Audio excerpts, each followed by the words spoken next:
प्रभास की upcoming movie the Raja Saab को लेकर आई है बहुत बड़ी अपडेट। राजा साहब की ना स्टोरी लीक हो चुकी है। कब हो गया ये? जी हाँ, राजा साहब में कहानी का प्लॉट किस तरीके का होगा, प्रभास का रोल इसमें किस तरीके का होगा, गोस्ट कौन होगा, इन सब के ऊपर ना प्रॉपर स्टोरी प्लॉट लीक हो चुका है। तो चलिए उस पर तो बात करेंगे ही, लेकिन इसी के साथ साथ राजा साहब की शूटिंग कहाँ तक पहुंची, प्रभास अभी इस वक्त क्या कर रहे हैं, एंड क्या राजा साहब की स्टार कास्ट सलार एंड कल्कि जितनी बड़ी होने वाली है, कौन कौन से एक्टर, एक्ट्रेसेस और कॉमेडियंस इसमें कंफर्म हो चुके हैं, इस सब के ऊपर ना एक्सक्लूसिव अपडेट्स आई है।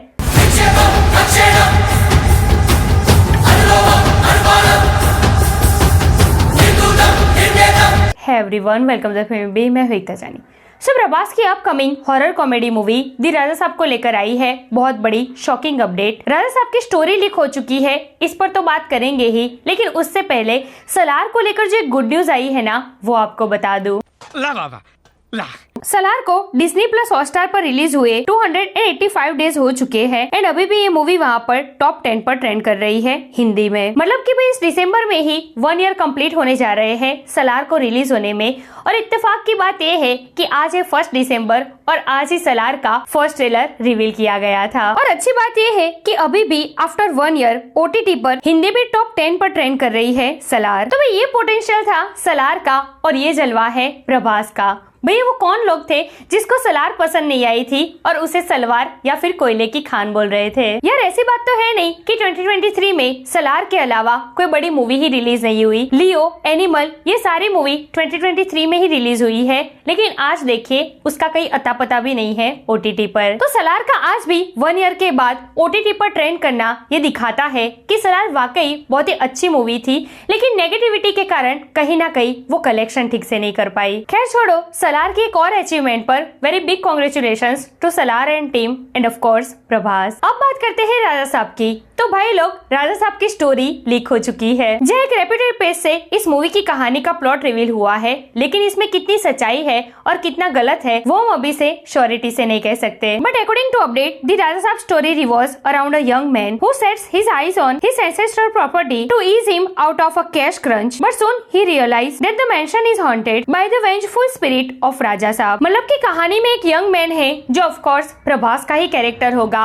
उसके पास ना पैसों की कमी है और ये जो पोस्टर है ना प्रभास का, वो शायद वही कैरेक्टर है। अब पैसों की कमी की वजह से उनकी नजर रहती है उनके दादा परदादा की हवेली पर, उनकी प्रॉपर्टी पर, और बाद में उनको ये रियलाइज होता है कि ये जो हवेली है ना वो हॉन्टेड है और इसमें जो स्पिरिट होने वाला है ना, जो आत्मा उस हवेली में घूम रही है, वो किसकी है पता है?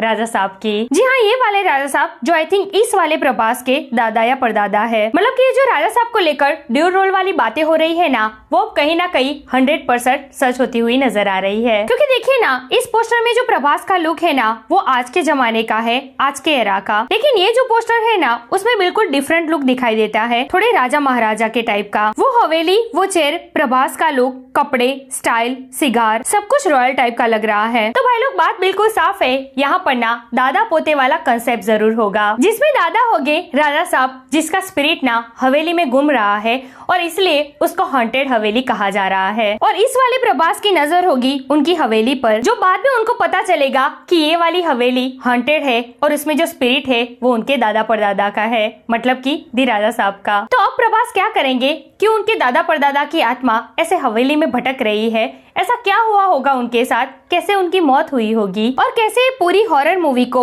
एक कॉमेडी टच दिया जाएगा, ये सब कुछ देखना वाकई दिलचस्प होगा। वैसे मैं आपको बता दूं कि राजा साहब के बजट के साथ साथ ना उसकी स्टार कास्ट भी बहुत ही बड़ी होने वाली है। जी हाँ, प्रभास खुद ड्यूल रोल में होंगे। कहा यह जा रहा है कि संजय दत्त इसमें विलन के रोल में होंगे। मालविका मोहन, उनके अलावा 2 और एक्ट्रेसेस है, योगी बाबू और ब्रह्मानंदम सर जैसे कॉमेडियन, ये सब लोग राजा साहब के स्टार कास्ट का हिस्सा है। तो भाई क्योंकि इसका जो जॉनरा है वो हॉरर कॉमेडी टाइप का है, सिर्फ इसी वजह से इस मूवी को हल्के में लेना कहीं ना कहीं गलत ही हो जाएगा। 400 करोड़ का बजट ना उसके मोशन पोस्टर से ही समझ में आ गया था कि भाई ये मूवी कितने बड़े स्केल पर तैयार होने जा रही है। ऊपर से फाइट सीक्वेंस भी बहुत जबरदस्त होने वाले हैं, गाड़ियां उड़ाई जाएगी, स्टारकास्ट इतनी बड़ी है इसकी। तो भाई वो कहानी की बात हो, हॉरर कॉमेडी की बात हो, स्टारकास्ट की बात हो या फिर VFX की बात हो, मूवी का स्केल तो बहुत बड़ा है, इस पर तो कोई शक नहीं है। अब बात करते हैं राजा साहब की शूटिंग की। भाई राजा साहब की शूटिंग आखिर कहाँ तक पहुंची? तो मैं आपको बता दूं कि कल से फिर से प्रभास इसकी शूटिंग ज्वाइन कर रहे हैं। 4 डेज का स्केड्यूल है, देन उसको रैप अप करने के बाद प्रभास फिर से फौजी मतलब कि प्रभास अनु मूवी की शूटिंग में जुड़ जाएंगे। जी हाँ, आफ्टर राजा साहब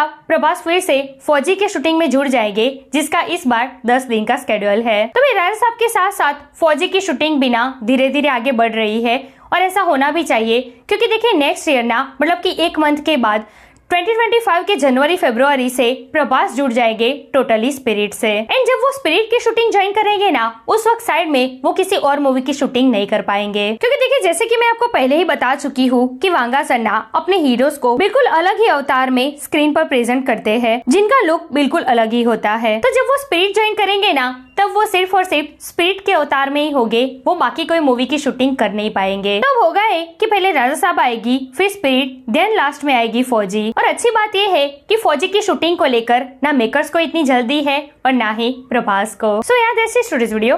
वैसे प्रभास की अपकमिंग ये जो 3 मूवीज है जिसकी अपडेट मैंने अभी आपको दी, राजा साहब, फौजी और स्पिरिट, इन तीनों में से आप किस मूवी के लिए सबसे ज्यादा एक्साइटेड है और क्या लगता है आपको कि प्रभास किस कैरेक्टर में सबसे ज्यादा जचेंगे? हॉरर कॉमेडी वाले, एक ब्रिटिश सोल्जर वाले या फिर एक एंग्री कॉप वाले? कमेंट करके मुझे जरूर बताइए। ऐसे अपडेट के लिए हमारे चैनल को प्लीज सब्सक्राइब कीजिए। मैं मिलूंगी आपसे अगले वीडियो में एक नए रिव्यू के साथ। तब तक प्लीज आपका बहुत ख्याल रखिएगा। जय हिंद।